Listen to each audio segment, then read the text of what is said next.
سچے انسان کے لیے یہ کائنات عین حقیقت ہے اور جھوٹے کے لیے یہی کائنات حجاب حقیقت ہے۔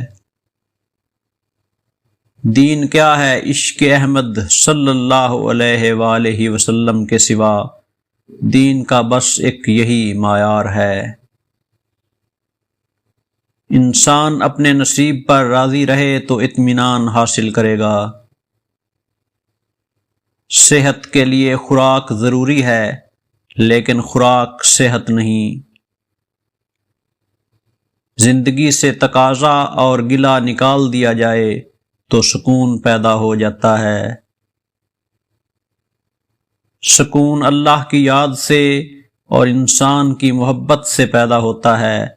محبت نہ ہو تو سکون نہیں۔ نفرت اضطراب پیدا کرتی ہے، اضطراب اندیشے پیدا کرتا ہے اور اندیشہ سکون سے محروم کر دیتا ہے۔ انسان اپنے آپ کو جتنا محفوظ کرتا ہے اتنا ہی غیر محفوظ ہوتا جا رہا ہے۔ ذکر سے محویت حاصل کرو، سکون مل جائے گا۔ غافل کی آنکھ اس وقت کھلتی ہے جب بند ہونے کو ہوتی ہے۔ حالات اور وقت کی تبدیلیوں سے بدلنے والے تعلقات سے بہتر ہے کہ انسان تنہا رہے۔ دعا میں خلوص آنکھوں کو پرنم کر دیتا ہے اور یہی آنسو دعا کی منظوری کی دلیل ہیں۔ کسی شے سے اس کی فطرت کے خلاف کام لینا ظلم ہے۔ حسن عشق کا ذوق نظر ہے اور عشق قرب حسن کی خواہش کا نام ہے۔ سب سے بڑا بدقسمت انسان وہ ہے جو غریب ہو کر سنگ دل رہے۔ نہ خوشی مستقل ہے نہ غم ہمیشہ رہ سکتا ہے۔ اپنی پسند اپنے تک رکھو، دوسروں کی پسند ان تک رہنے دو، اسے ناپسند نہ کرو، زندگی کا سفر اچھا کٹ جائے گا۔ خالق کا گلہ مخلوق کے سامنے نہ کرو اور مخلوق کا شکوہ خالق کے سامنے نہ کرو، سکون مل جائے گا۔ جس شخص کے بیوی بچے اس پر راضی ہیں اس کی دنیا کامیاب ہے اور جس کے ماں باپ اس پر خوش ہیں اس کا دین کامیاب۔ سب سے بڑی قوت برداشت ہے۔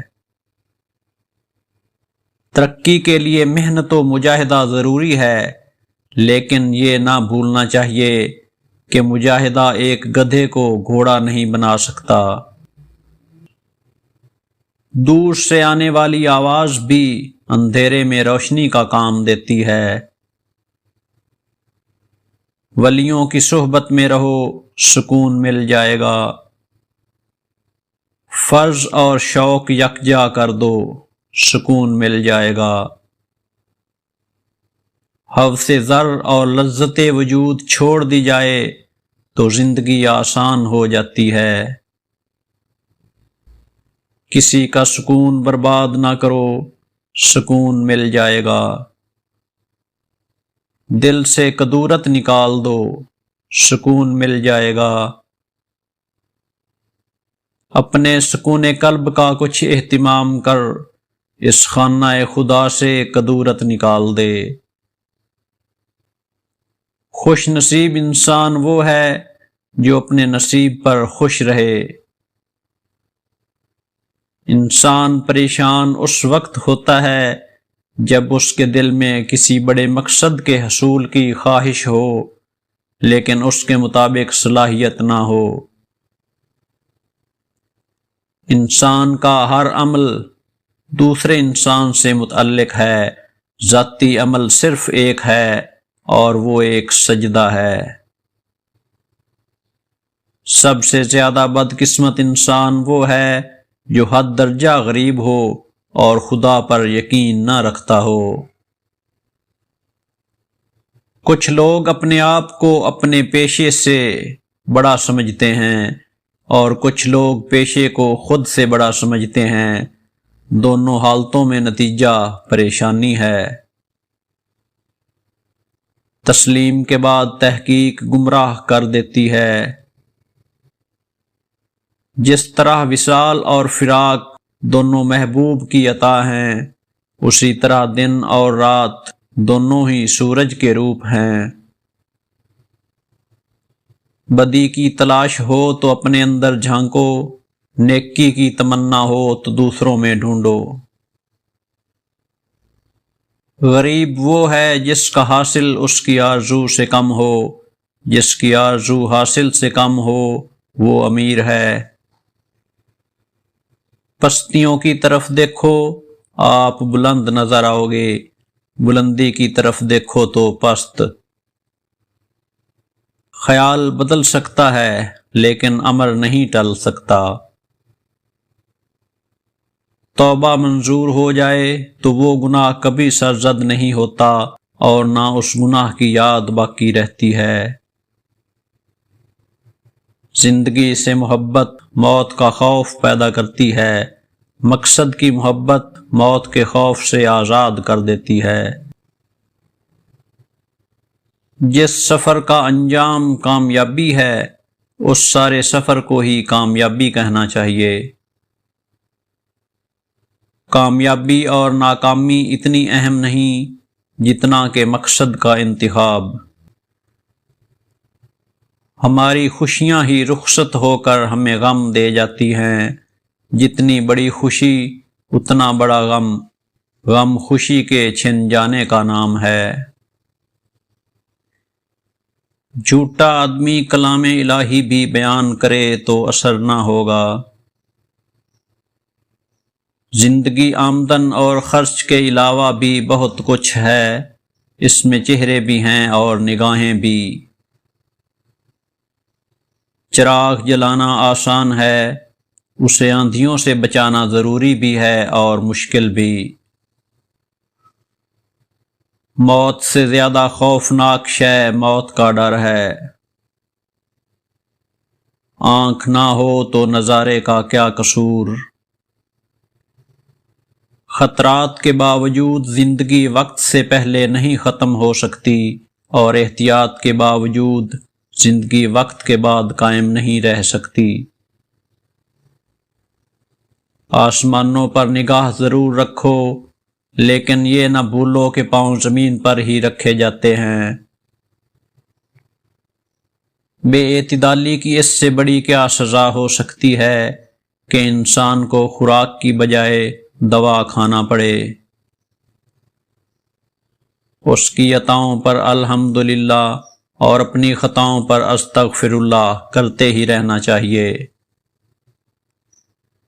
تسلیم کے بعد امر کا منکر شیطان ہے۔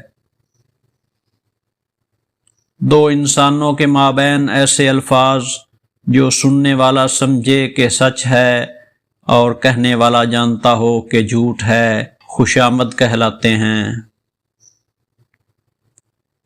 جب تک آنکھ میں آنسو ہیں انسان خدا کا تصور ترک نہیں کر سکتا۔ کامیابی محنت والوں کے لیے، جنت ایمان والوں کے لیے اور عید روزہ داروں کے لیے۔ جس نے ماں باپ کا ادب کیا اس کی اولاد مؤدب ہوگی، نہیں تو نہیں۔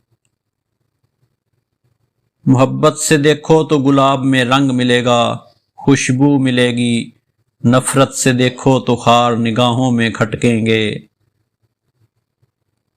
کچھ لوگ زندگی میں مردہ ہوتے ہیں اور کچھ مرنے کے بعد بھی زندہ۔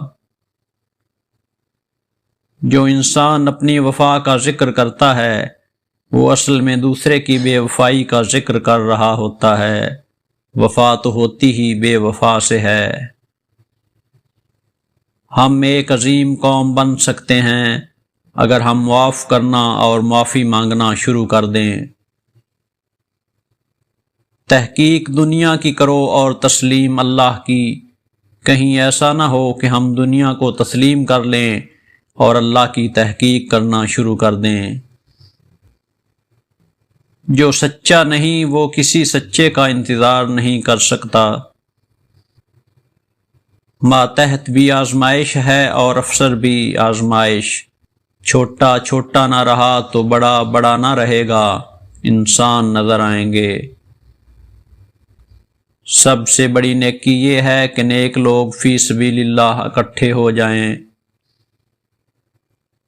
دعا مومن کا سب سے بڑا سہارا ہے، دعا ناممکنات کو ممکن بنا دیتی ہے، دعا زمانے بدل دیتی ہے۔ اللہ کا قرب ملتا ہی انسانوں کی خدمت اور ان کی محبت سے ہے۔ صاحبان محبت و وفا ہر حال سے باخوشی گزرتے رہتے ہیں، صاحب تعلق کے لیے ستم بھی انداز کرم ہے۔ خوف سے بچنے کا واحد ذریعہ اپنی جبین شوق کو سجدوں سے سرفراز کرنے میں ہے۔ ایک انسان کو زندگی میں بااعتماد ہونے کے لیے یہ حقیقت ہی کافی ہے کہ اس سے پہلے نہ تو کوئی اس جیسا انسان دنیا میں آیا، نہ اس کے بعد ہی کوئی اس جیسا آئے گا۔ یہ عظیم انفرادیت بہت بڑا نصیب ہے۔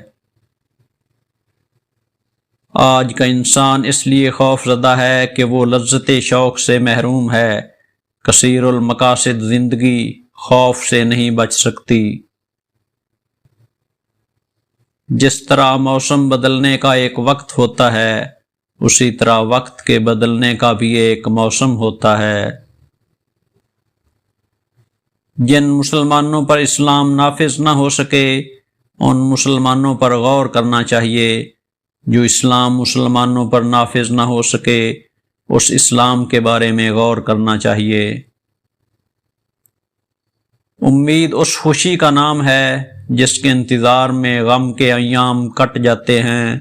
امید کسی واقعہ کا نام نہیں، یہ صرف مزاج کی ایک حالت ہے۔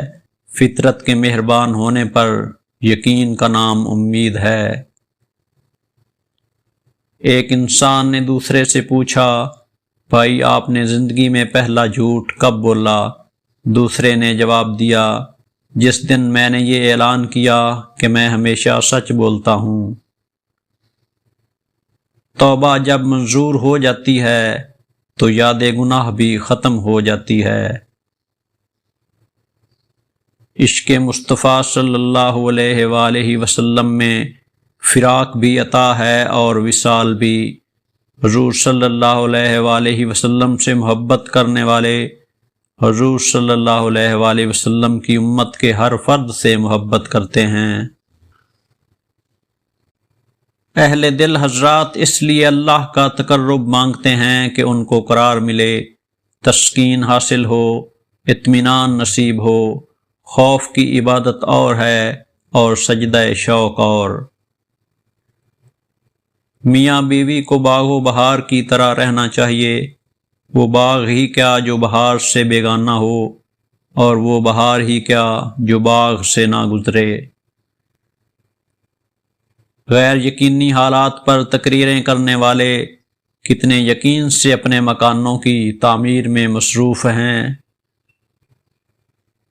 زندگی اور عقیدے میں فاصلہ رکھنے والا انسان منافق ہوتا ہے۔ ایسا شخص نہ گناہ چھوڑتا ہے نہ عبادت۔ ریاکار اس عابد کو کہتے ہیں جو دنیا کو اپنی عبادت سے مرعوب کرنا چاہے۔ ایمان ہمیں غم اور خوشی دونوں میں اللہ کے قریب رکھتا ہے۔ کسی انسان کے کم ظرف ہونے کے لیے اتنا ہی کافی ہے کہ وہ اپنی زبان سے اپنی تعریف کرنے پر مجبور ہو۔ دوسروں سے اپنی تعریف سننا مستحسن نہیں، اور اپنی زبان سے اپنی تعریف عذاب ہے۔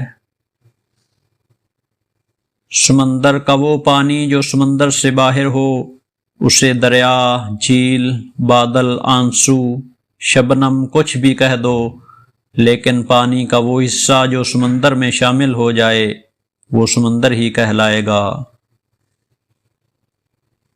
گناہوں میں مبتلا انسان کا دعاؤں پر یقین نہیں رہتا۔ اللہ کسی انسان پر اس کی برداشت سے زیادہ بوجھ نہیں ڈالتا۔ بیمار اور لاغر روحیں ہمیشہ گلا کرتی ہیں، صحت مند ارواح شکر۔ زندگی پر تنقید خالق پر تنقید ہے، اور یہ تنقید ایمان سے محروم کر دیتی ہے۔ رزق صرف یہی نہیں کہ جیب میں مال ہو، بلکہ آنکھوں کی بینائی بھی رزق ہے، دماغ میں خیال رزق ہے، دل کا احساس رزق ہے، رگوں میں خون رزق ہے۔ یہ زندگی ایک رزق ہے، اور سب سے بڑھ کر ایمان بھی رزق ہے۔ جو شخص سب کی بھلائی مانگتا ہے، اللہ اس کا بھلا کرتا ہے۔ جن لوگوں نے مہمانوں کے لیے لنگر خانے کھول دیے ہیں، کبھی محتاج نہیں ہوئے۔ اس دنیا میں انسان نہ کچھ کھوتا ہے نہ پاتا ہے، وہ صرف آتا ہے اور جاتا ہے۔ انسان دوسرے کی دولت دیکھ کر اپنے حالات پر اس قدر شرمندہ کیوں ہوتا ہے؟ یہ تقسیم تقدیر ہے۔ ہمارے لیے ہمارے ماں باپ ہی باعث تکریم ہیں، ہماری پہچان ہمارا اپنا چہرہ ہے۔ بارگاہ رسالت صلی اللہ علیہ وآلہ وسلم میں ہدیہ درود بھیجنے کے لیے غریبی رکاوٹ نہیں۔ حضور اکرم صلی اللہ علیہ وآلہ وسلم غریبوں میں غریب، یتیموں میں یتیم، مہاجروں میں مہاجر، اور سلاطین میں سلطان زمانہ تھے۔ معاشی ناہمواریاں آپ صلی اللہ علیہ وآلہ وسلم کے قرب کی راہ میں رکاوٹ نہیں، نہ سرمایہ آپ صلی اللہ علیہ وآلہ وسلم کے تقرب کی ضمانت۔ جو شخص اس لیے اپنی اصلاح کر رہا ہے کہ دنیا اس کی تعریف و عزت کرے، اس کی اصلاح نہیں ہوگی۔ اپنی نیکیوں کا صلہ دنیا سے مانگنے والا انسان نیک نہیں ہو سکتا۔ ابو جہل کو دیدار سے تقرب حاصل نہیں ہو سکتا، اویس کرنی کو تقرب مکانی کے بغیر بھی دیدار حاصل ہوتا ہے۔ مخلصین کو ابتدائے سفر میں ہی منزلوں کا سلام آتا ہے۔ اپنے علم کو عمل میں لانے کے لیے یقین کے ساتھ ساتھ ایک رہنما کی ضرورت ہوتی ہے۔ ترقی یا ارتقاء ضروری ہے، لیکن گہوارے سے نکل کر اپنی قبر تک کتنی ترقی چاہیے؟ اصل ترقی یہ ہے کہ زندگی بھی آسان ہو اور موت بھی مشکل نہ رہے۔ اللہ کے ذکر کے بغیر اطمینان قلب میسر نہیں آ سکتا۔ جس عمل سے اطمینان قلب میسر آئے، وہ عمل بھی ذکر کا حصہ ہے۔ معاف کر دینے والے کے سامنے گناہ کی کیا اہمیت، عطا کے سامنے خطا کا کیا ذکر۔ ہر انسان میں ایک خاص صفت موجود ہوتی ہے، جس کو اگر پروان چڑھایا جائے تو وہ انسان کامیاب ہو سکتا ہے۔ اپنے حال پر افسوس کرنا، اپنے آپ پر ترس کھانا، اپنے آپ کو لوگوں میں قابل رحم ثابت کرنا اللہ کی ناشکر گزاری ہے۔